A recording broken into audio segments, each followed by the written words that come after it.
Welcome to Syndicated Nightmares, where each week we take a deep dive into an episode of Freddy's Nightmares, based on the Nightmare on Elm Street film series. This week, hosts Dave and Michelle talk about Season 2, Episode 16, Interior Loft, directed by Ken Wiederhorn and written by David Braff. Original air date January 28th, 1990. The summary on Wikipedia is: after Kim leaves her job to pursue her dream of writing a novel, her husband David convinces her to make an erotic recording on a 976 number to bring in extra cash.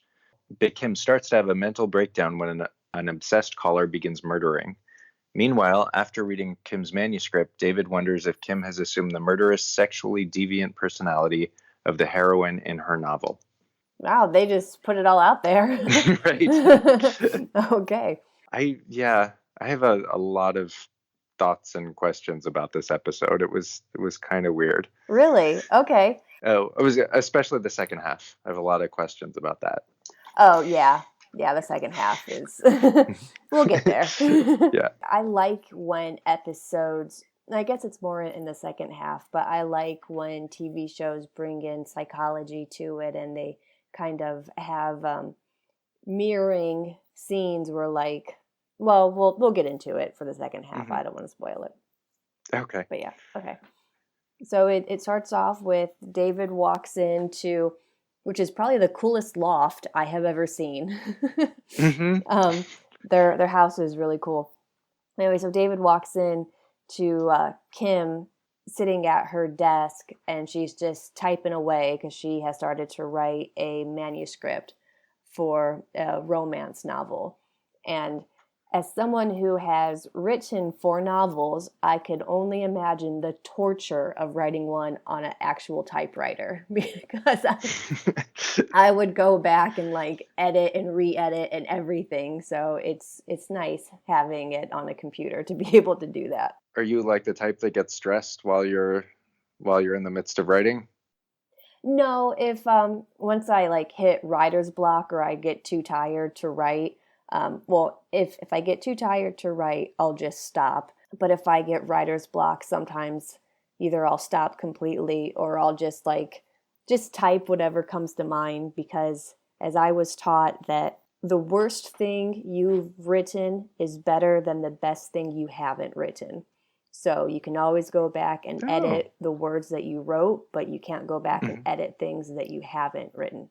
Oh, that's really good advice. Mm-hmm. So just keep writing. You get even if it's one sentence out of a whole page that you want to keep, then it was worth going for. And I was relating to the MBA side of things, because he's because she's taking a sabbatical from teaching to work on her novel, and he's getting his MBA, and he's all stressed. And it reminded me like when I went into an MBA program full time, like my first semester, my boyfriend at the time, who we ended up breaking up at the beginning of my second semester. But he would get very upset that I was just always in this MBA, I need to study, I need to work on this presentation mindset, and that I wasn't really fun to be around because I was always just stressed about school. So I guess David and Kim in this episode would be like if we were roommates in college. Yeah. It's basically, okay, well, yeah, that's fun. Mm-hmm. So David and Kim are married, and she is writing a novel for the first time, and he's in probably Springwood University for his MBA. Right. And they're kind of discussing money problems and the fact that they're all stressed, and because of the stress, they haven't really had a chance to do the marriage act. And Kim is like not very happy that he hasn't like had sex with her or like touched her, or, he's always rejecting her sexual advances. So she's heard about that and goes upstairs to the bedroom to pout about it. And it's this really cool like bedroom where it's like got a window that looks down into the rest of the loft. It's a cool setup. So it cuts to Freddy after she expresses her sexual frustration, and he says, if he can't give her what she wants, maybe I will. He's talking about how he's a sex symbol. He's tall, dark, and burned to a crisp. And, Yes. and that makes him so desirable. Freddy is much like hornier on the TV show than he ever was in the movies. That's very true. Yeah, maybe they were Yeah. trying to play up the sexual assault side of him, which I still have problems with that, but I don't think that's canon. But whatever. Yeah. I like cheering for Freddy, even though he's like a murderer and a child murderer. But if you start calling him like a child molester, then I feel like really bad about myself for cheering for this guy. So Like, it's something we know about him, but we try not to think about it because there's nothing fun about that. He's lustful towards adult women. He's not. So, okay, Freddy has redeemed himself then. That's fine. We cut back to Kim and David, and she's in bed proofreading her novel, and she's waiting for David to come upstairs. He's working on some MBA thing. Probably like, well, do you have to write papers when you're getting your MBA? Not really. Okay. It was a lot of like, presentations and like essay tests about case studies, things like that. Oh, okay. So again, I guess there were some like take-home tests. Okay, because David, he was just like typing away on his little computer, so I just figured he was writing a term paper or something. She's reading her novel aloud to herself, and that's when we find out it's a romance novel about a woman named Tanya on her sexual adventures, and she decides to make a phone call to her husband downstairs. So apparently they have two phone numbers to the same house. And she calls him and decides to talk to him in a little sexy voice and do a little obscene phone call with him. And he kind of is like really digging it. But it's really like, well, first of all, why do they have two lines if it's just the two of them living there? Yeah. And then also, like, wouldn't he notice, like, from the lights on the phone that the call is coming from inside? Or wouldn't he recognize his wife's voice? Like, whether she was doing a sexy voice or not, I think he would recognize parts of it, but for the sake of the episode, he did not. So, yeah, so he's like totally getting into this sexy phone call, and I think she's talking about black silk stockings and rubbing them all up him and blah blah blah. He's getting all hot and heavy with it, so then she decides to come downstairs and kind of startles him, and he was like, "That was you? Wow, that was so hot. Let's record it and share it with the world for millions." Right. Yeah, I guess there were 976 numbers where you can just record a message and people call in and pay to listen to it. Yeah.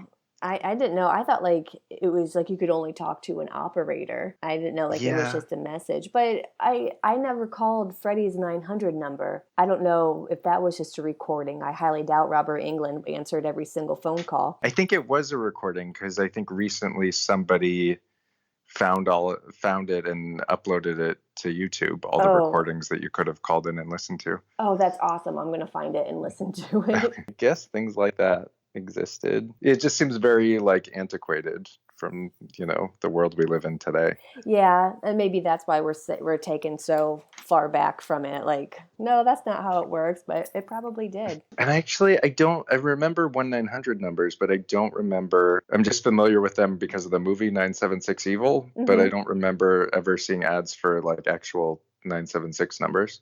David talks Kim into recording a 976 dirty message, so that would pay for his tuition since she hasn't been bringing in a paycheck in a while because she quit her job to write the next great novel. She's kind of hesitant about doing it, but she finally agrees. And then we fast forward to a week later, and they have made $743 in the first week of her 976 voicemail message, whatever it is. I didn't know that you were paid by the phone company, but I guess that makes sense. I never thought of that either, like how you would get paid from a... When we first learned about the 976 phone number, I was like, how did they advertise for this? But we soon find out because a detective from the Springwood Police Department stops by because there was a murder. A woman named Alice Strout was murdered 2 nights ago, and she had the 976 flyer in her pocket. And the 976 flyer is like just basically this red piece of paper with a Xerox picture of Kim on it. And it says, "I'm Tanya. Call 976 love." And that's the flyer. So I assume they just like, I don't know, went down to the library or the community bulletin board at their apartment building Exactly. and just advertise it that way. The message is Kim talking in her sexy Tanya voice about being strangled with silk stockings, and so people were like really getting a rise out of that message. Do you remember a show on the USA Network called Silk Stockings? I do. This very much seems like this episode seems like that type of thing, like sexy murder mystery, like as risque as you can get for cable TV. So it turns out that Alice Drought was strangled to death with a pair of silk stockings. So that's why I think his name is Detective Ross. He decided to stop by Kim's house and see what was going on with the message. So then Kim has a dream where she's confronted by the mother of the victim who blames Kim for the death. Like, you recorded this message and now my daughter is dead. And she wakes up and she's all upset, and David tries to calm her down. And then the detective comes back and the same exact thing has happened again. There's a second victim who had the flyer and was also strangled with the silk stocking. And so the detective asks for them to take down the message, and David and Kim are like, absolutely, that's fine, no problem. So she destroys the tape, and it turns out she is harboring all her anger and putting it all on David because she's upset that he talked her into making this tape or this voice. What is it, a message? I keep wanting to call it a voicemail, but it isn't. It's right. Yeah. So she's mad at him for talking her into recording this message, and she thinks that if she hadn't recorded this message, then the 2 victims would still be alive. I mean, I feel bad for him because if not for the people getting killed, it was like a very easy lucrative thing they would have been able to do. Oh yeah, it was totally legal. Like it's fine. Yep. Yeah. So then later Kim answers a phone call, and it's sort of this creepy voice, asking, wanting to hear the message again. And I couldn't tell if he said "make me tickle" or "make me tingle." I'm feeling tingled again, or I feel tingly again. Something. Yeah. It was definitely tingle. Okay. Yeah. And then she's, Kim's alone in the apartment and she's looking around for David. And she goes into the bathroom and finds the stockings in a sink. The bathroom has this skylight, and a man crashes through the skylight and tries to strangle her, and then she wakes up. When he crashes through the skylight, it's like FBI crash through it. Right. Yeah, I feel like they make crashing through a skylight look much easier than it actually would be. It's all a dream, like you said, and she calls her husband and tells him that she had another nightmare, and he's like, okay, I'm on my way home. Make sure that the elevator door is locked, and I'll be home in about 10 minutes. So she goes downstairs to lock the elevator door, and because it's the kind where like the elevator just opens right into their living room practically. So the elevator door is their front door. And so she goes downstairs to lock the elevator door, and on her way through the living room, she's like, oh, it's a little chilly in here, and stops by the fireplace to light a fire. And then she remembers, oh, I should go lock the elevator door. And she does. So it was like just a series of kind of like pointless scenes are coming. Gotta fill up the time somehow. And also like this entire episode, other than the Freddy cutaways, they never leave the loft. It's completely in there. She goes to lock the elevator door, and she does, and then she walks away. And like 2 seconds later, there's a knock on the door, and it's Detective Ross, and he's like, I have questions. Can you please let me in? And she's like, oh, sure. And so she unlocks the elevator door. And so we have a pointless scene of trying to light a fire. And then a pointless scene of locking the elevator doors when she just immediately unlocked it for the detective. Yeah, they talk about the fire again later, but there's no relevance to it, to her wanting to light a fire. She's just in her bathrobe.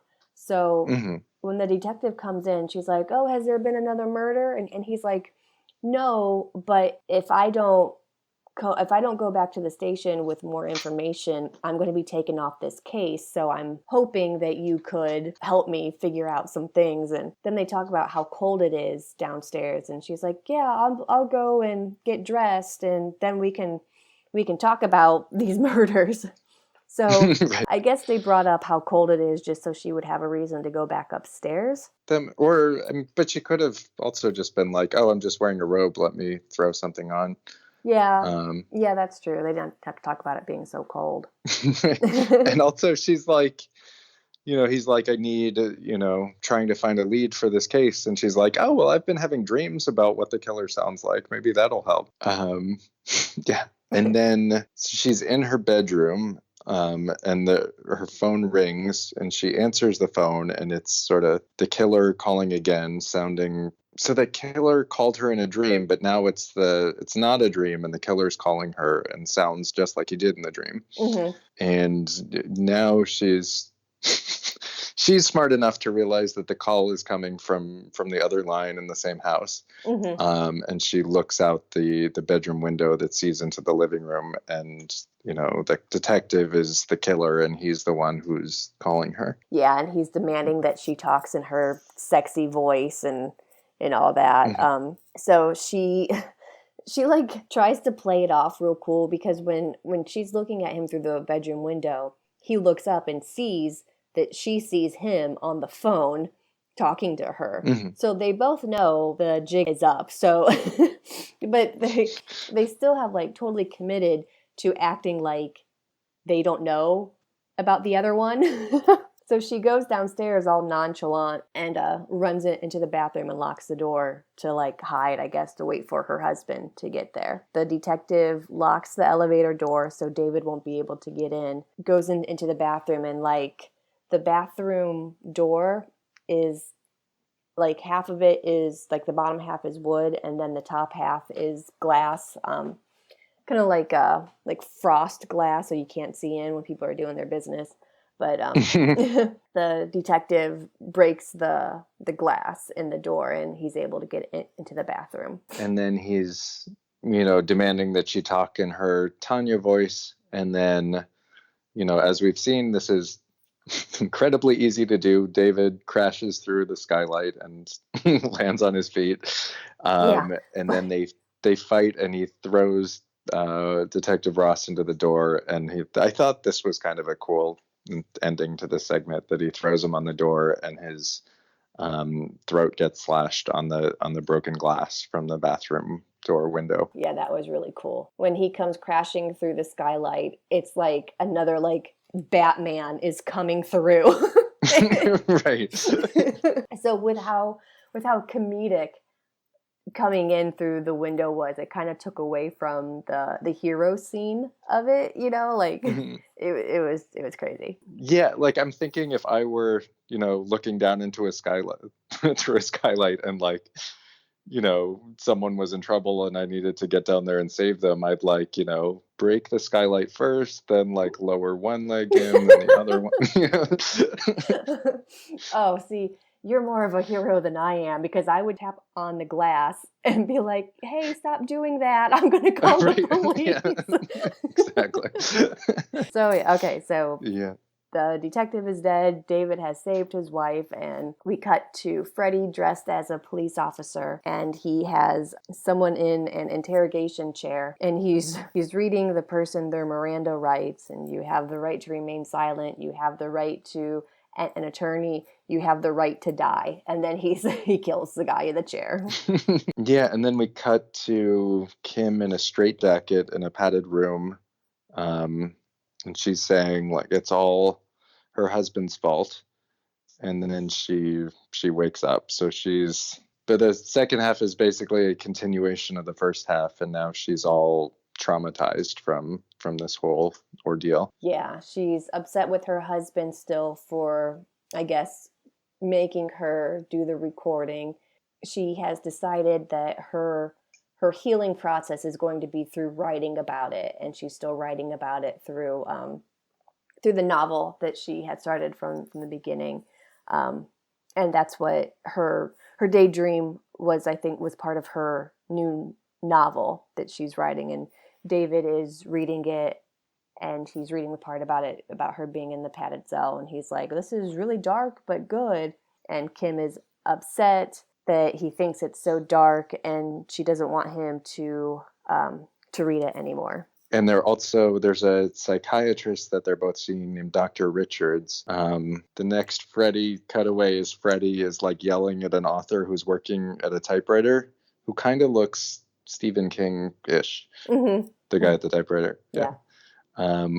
And then Freddy throws the pages up in the air and then compliments him on writing something great, and then stabs him with his glove in the back. So then in the next scene, David is talking to the psychiatrist, and so the psychiatrist does a home visit to David's house. The psychiatrist is in the kitchen making them a cup of tea, which is kind of weird that the psychiatrist is like making himself at home in their house to the point to where he's like, "Have a cup of tea, or do you need anything else? I'm in your kitchen." Mm-hmm. Well, maybe David was like, "I'm too busy with my MBA midterm, like make the tea yourself." Oh yeah, maybe. But yeah, and then we see Dr. Richards put a couple pills into the tea, but it's his own cup that it's probably like, I don't know, heart medication or something like that. Yeah, something probably totally harmless, but Dr. Richards tells David that, Kim is really having a time, and she went through a terrible trauma because society has taught us that we're supposed to be able to trust police officers. And because she wasn't able to trust this officer, she's having a hard time.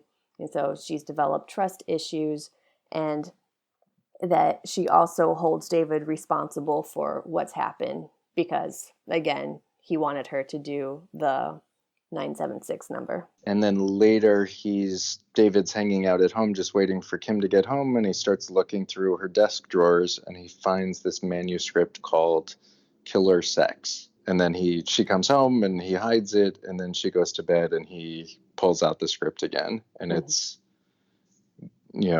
still about this character Tanya, and she and when we see Tanya, it's Kim, and she's wearing this like sexy sheer black outfit, like black lingerie, and her like curly blonde hair is all teased out, and she looks like she's about to be like photographed on the hood of a sports car, kind of like look. Right, exactly. Yeah, and then so this Nick Charles, the Springwood police department detective, comes to investigate a burglary. And Tanya is trying to seduce him, and then he realizes there was no burglary, like you just wanted to get me here.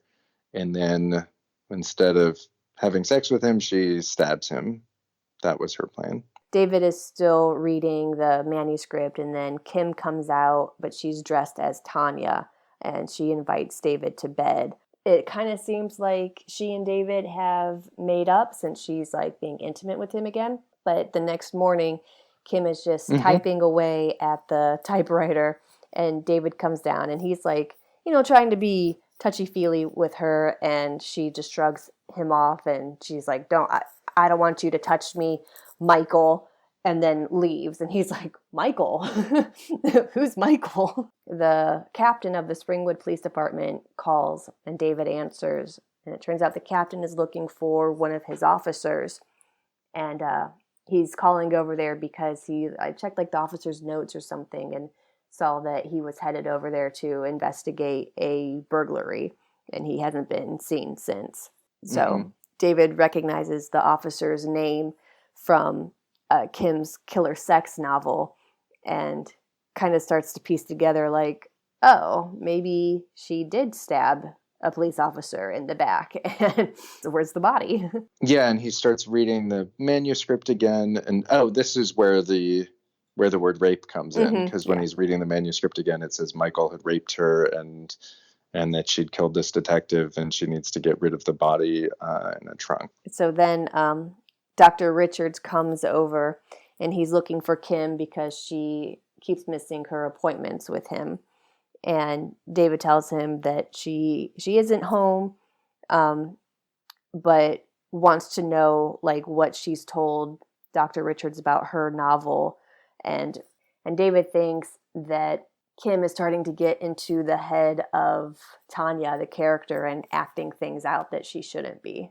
And this is where I thought the doctor was funny, because David's like, "What did she tell you about the book?" And the doctor's like, "Oh, well, not much. She said this and this." And then David's like, "And what else did she say?" And he's like, "Well, I can't tell you. That's privileged." You really can't pick and choose what's privileged information. Exactly. So David tells him, like, I think she's assuming the identity of Tanya. And Dr. Richards is kind of like, no, I don't think that's right, and leaves. So David goes back to reading her novel, and he gets to the part where Tanya is sleeping with her psychiatrist, and she's like starts to seduce him during their session. He's like starting to piece it together, like, oh, is Kim sleeping with her psychiatrist now? And in the scene, Tanya and her psychiatrist, which is basically Dr. Richards, are getting all hot and heavy, and she like tears his shirt open and buttons fly everywhere. And then David looks on the floor and sees that there are buttons to a dress shirt on the floor. And so he's like, oh yeah, they're like totally doing it. And then the next morning, Kim comes downstairs and she's being nice again. I feel bad for David because Kim is very like hot and cold. Like you never know what you're gonna get. And she says some nice things about the doctor, who, like, before, she was earlier in the episode, she's like, I don't know why I should talk to him, and she didn't like him at all before, and now she does. And so she leaves and he starts reading some more of the book. And yeah, Tanya and the psychiatrist are in bed, and Tanya's talking about wanting to kill her husband, and the psychiatrist says, like, no, you can't kill your husband. I'll do it for you. So that's their new plan, I guess. So then Dr. Richards shows up at the house shows up at the loft to talk to David. Dr. Richards gives David a cup of tea and he puts pills in it. But David sees him do it, and so he's like, hey, would you mind putting honey in that? And Dr. Richards turns his back to get the honey, and that's when David switches both their cups.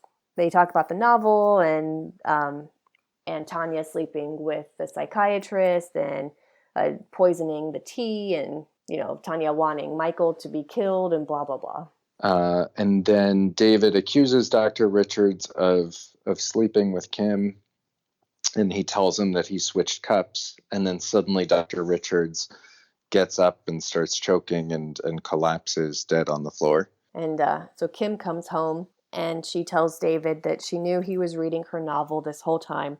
So she planted certain plot lines in her novel to make David think that she was having an affair with Dr. Richards, because her grand plan was to basically kill two birds with one stone. And she wanted to get rid of her psychiatrist and her husband. And she's the one who poisoned the teacups. So I guess both the teacups were poisoned, and it has nothing to do with the pills that Dr. Richards put in there. Right. So yeah, she just laced the teacups with poison. One is a fast-acting poison that I assume Dr. Richards took, and then one is a slow-acting poison that David took. Yeah, so this is, well, yeah, and then she like watches David die, and she's like, describing like how he's losing all his body functions, and that it's good research for her novel to see how the poison would affect someone. And then yeah, he dies, and she just grabs her manuscript and leaves. But I have just so many questions about Kim's plan. Okay, So, let's go over it because there's a lot of holes in her plan. right. So if the whole thing, if all she wanted to do was kill her husband and the psychiatrist, like all she had to do was just, and she was going to do it by lacing their cups with poison, like she could have just done that at the beginning of the episode. She didn't have to do this whole like planting plot threads in the manuscript and all that. Mm-hmm.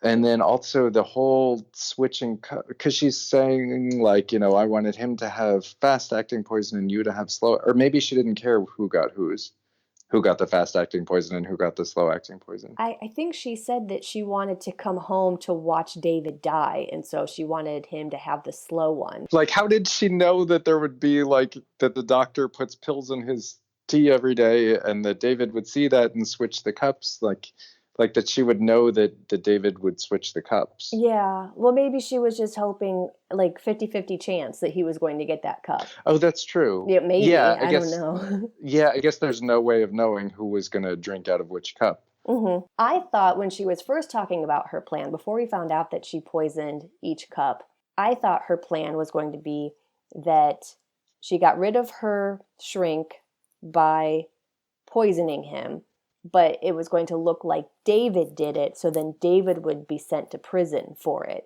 That would have made more sense. Because now that David is dead, she doesn't have anyone to take the blame for it. So we have a dead detective that came to her house, and that was the last time he was seen.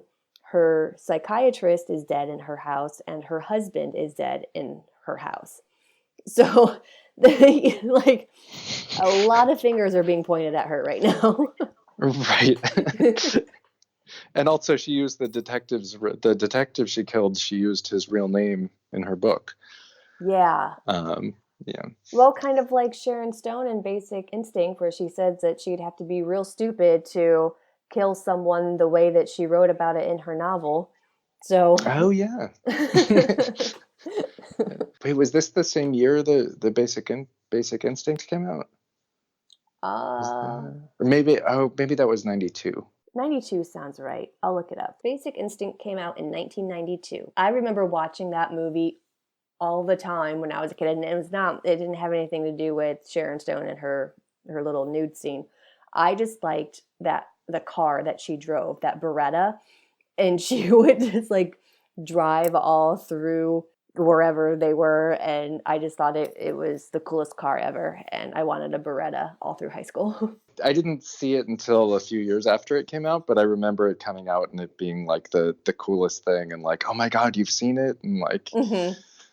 yeah, Yeah. like I was in, I think, middle school, and like, yeah, it was this risque movie that everybody wanted to see. Mm-hmm.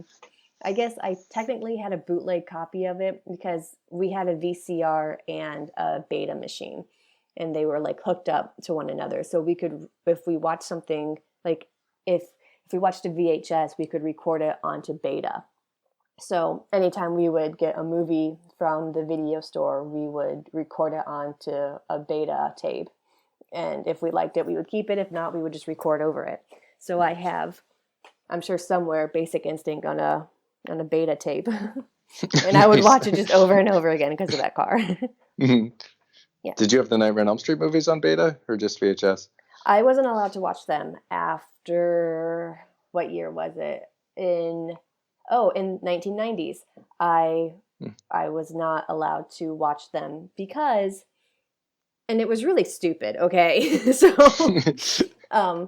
when I was in 6th grade, so that was in 1991, I drew a picture in my religion book. It was a priest, and he was like saying a prayer, so his arms were out, and I drew in red pen an arrow going through his head, and just like, I guess, cultish things that I didn't mean for it to look like cultish things. And Mm-hmm. I made his eyes look like he was smoking weed. So I put like red lines in his eyes and everything. And then there was a picture of a cup of holy water. And in my red pen, I drew a guy swimming, and I tried to make like little wave lines to show that he was swimming, but it looked like it was a dead guy because it was done in red. And the waves looked like blood. So I got sent to the principal's office, and I had to go to the school psychiatrist, or I guess she was a psychologist because I wasn't prescribed any meds, but I had to go to the school psychologist and talk to her for a month about how I felt when I saw dead animals and how I Oh my felt when I God. saw people who were hurt, because they thought that I was like a little psychopath. And I was like, no, I was just drawing somebody swimming. Like, it's totally fine. So I was grounded from watching a Nightmare on Elm Street movies from 1991 all the way until I turned 18. Oh my God. So I did not watch a single Nightmare on Elm Street movie during that time, except for Freddy's Dead and New Nightmare. I had to sneak and watch it. So I couldn't actively watch it. But yeah, I snuck those two movies in. Oh, wow. I did not know that. Yeah, so anytime I watched an Elm Street movie, I was like doing it in my bedroom, like under the covers. So no one could see. Yeah. So no, I didn't own anything. I actually like had to sneak in watching them as well because I like my parents didn't forbid me from watching them like the first time I saw them, but they thought it was like unhealthy to like own them and watch them over and over again. So it wasn't supposed to own them. So I had to, and I eventually like, recorded off TV or bought them. And so I had all of them, but I could only watch them when my parents weren't home. So yeah, when they would go out, I would sneak down. I had them like hidden under my bed and would sneak down and watch them. My very first paycheck when I turned 18, I went and I bought all the A Nightmare on Elm Streets on VHS, like all original cover artwork and everything. That's what I spent my first paycheck on because I was 18 and I was able to do it. Nice. That was the episode. And then after we find out Kim's grand plan of killing everybody she's ever met, we cut to Freddy, and he's reading the book Killer Sex. So apparently she got it published. And he's like, you don't have to be crazy to be a good writer, but it sure does help. Why did she even need to kill them in the first place? Like, why? I mean, she's got her own job. Like, no one can force her to see a psychiatrist if she doesn't want to. Why didn't she just like leave her husband and stop seeing the psychiatrist? Well, maybe it was trust issues. Since she couldn't trust the police, she just decided, I can't trust my husband or my psychiatrist, so I just have to kill them in order to get rid of them. But that's a good question. Yeah. yeah, definitely a lot of questions for this one. Right, but I can't just kill them. I've got to like come up with this elaborate thing where they think I'm turning into my book character. Yeah, it wasn't a very good plan. It was a dramatic plan. I'll give her that. Yeah, it wasn't a good plan. How did you like it? I thought it was fun. It was, I mean, I wasn't bored, but it was one of the weaker episodes. Yeah, what did you think? Kind of disagree. I thought it was one of the stronger episodes, even though you pointed out many plot holes, and I agree with them. I think that it was one of the stronger episodes just because I like anything that has to do with psychology, and I like how the characters were playing their alternate versions in her story. And I really liked their loft. So there were a lot of things that I liked about the episode that I was like, oh yeah, if I had to watch this one over again, it wouldn't be like brutal. Yeah. And of course, like I write novels, so I could relate to her on that aspect. And there were just things that I really liked about it. All right. Well, I'm glad you enjoyed it. Oh yeah. Yeah. I don't think it's one of my favorites, but it's definitely not like bottom of the list. It's somewhere in like the high middle. Thank you so much for listening. Please join us next week when we talk about Freddy's Nightmares, Season 2, Episode 17, Interior Loft Later, where we spend another episode in the same loft.